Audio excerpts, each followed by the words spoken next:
Nargis kitchen সূত্রে সকলকে জানাই স্বাগত। আজ চলে এসেছি ভীষণই হেলদি একটা রেসিপি নিয়ে। তৈরি করে দেখাবো হোমমেড এনার্জি ড্রিঙ্কস।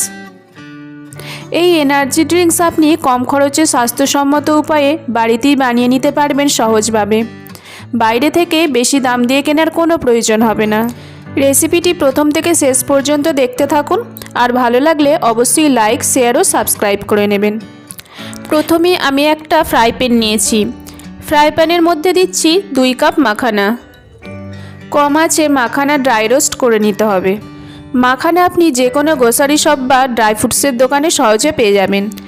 নিউট্রিশনে ভরপুর থাকায় মাখানা এখন অনেকেই ডায়েট প্ল্যানে অ্যাড করে থাকেন। মাখানায় প্রচুর পরিমাণে ম্যাগনেসিয়াম আছে, ক্যালসিয়াম আছে, ভিটামিন ডি আছে, প্রোটিন ও ফাইবারও আছে। মাখানা নিয়মিত খেলে কোলেস্ট্রল, ট্রাইগ্লিসারাইড কন্ট্রোল থাকে, সুগার কন্ট্রোল হয়। মাখানায় প্রোটিন থাকার জন্য ওয়েট লসও হয়। একটা মাখানা হাতে তুলে নিয়ে এইভাবে চাপ দিলে যখন সহজেই গুঁড়ো হয়ে যাবে, তখন বুঝবেন যে মাখানা ভালোভাবে ড্রাই রোস্ট হয়ে গেছে। এবার একটা প্লেটে ঢেলে নিচ্ছি। এবার ওই একই প্যানে দিচ্ছি 1/2 কাপ আমন্ড। এটাকেও কম আঁচে মিনিট 2-3 ড্রাই রোস্ট করে নিতে হবে। আমন্ডে ভিটামিন, মিনারেল ও ফাইবার ভালো মাত্রায় আছে। হাড়কে মজবুত রাখে, ব্লাড সুগার কন্ট্রোল থাকে, কোলেস্টেরলের লেভেল কম রাখে, ফলে হার্টের জন্য খুব উপকারী।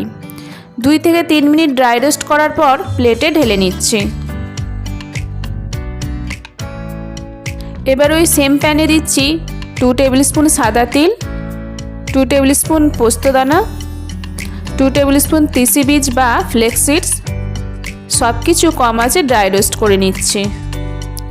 তিল আমাদের ইমিউনিটি বুস্ট করে। তিলের মধ্যে অ্যান্টিঅক্সিডেন্ট আছে প্রচুর পরিমাণে। তিল কোলেস্টেরল কম করে, হার্টকে ভালো রাখে, ব্লাড প্রেশার কন্ট্রোলে থাকে। তিলে ক্যালসিয়াম থাকায় হাড়কে মজবুত রাখতেও সাহায্য করে। পোস্তয় আছে ক্যালসিয়াম, ম্যাগনেসিয়াম, পটাশিয়াম, অ্যান্টিঅক্সিডেন্ট। পোস্তয় ফাইবার থাকায় হজম শক্তিতে সাহায্য করে। ফ্ল্যাক্সিডসে ওমেগা 3 ফ্যাটি অ্যাসিড আছে, যা হার্টকে ভালো রাখে আর ব্যাড কোলেস্ট্রল কম করে। রিচ ফাইবার থাকায় হজম শক্তিতে বৃদ্ধি করে, ওয়েট মেনটেন করতেও সাহায্য করে। 1 থেকে 2 মিনিট নাড়াচাড়া করার পর এগুলো খুব ভালোভাবে ড্রাই রোস্ট হয়ে গেছে। এবার প্লেটে ঢেলে ঠান্ডা করে নিচ্ছি।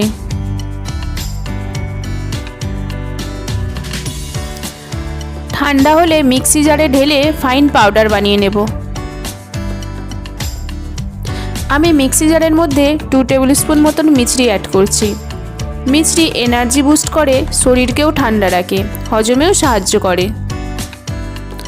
দেখুন, ঠিক এই রকমভাবে সব কিছু ফাইন পাউডার বানিয়ে নিয়েছি। এবারে এনার্জি ড্রিঙ্কসের পাউডার একটা এয়ারটাইট কন্টেনারে ঢেলে নিচ্ছি। পাউডারের মধ্যে 1 টিস্পুন স্যাফরন দিয়ে ভালোভাবে পাউডারের সাথে মিশিয়ে নিচ্ছে। এবারে এনার্জি ড্রিঙ্কসের পাউডারটা কিভাবে ও কতটা পরিমাণে খাবেন সেটা দেখে নিন। একটা সসপ্যানে 1 গ্লাস দুধ নিচ্ছি। দুধ একটু ফুটে উঠলে 2 টেবিল স্পুন এনার্জি বুস্টের পাউডার অ্যাড করছি। তারপর 1 মিনিট ফুটিয়ে নিলেই তৈরি হয়ে গেল হোমমেড এনার্জি ড্রিঙ্কস। আশা করছি আমার আজকের রেসিপি ভালো লেগেছে, আর ভালো লাগলে অবশ্যই সাবস্ক্রাইব করে নেবেন আরও এইরকম নতুন নতুন রেসিপি পেতে।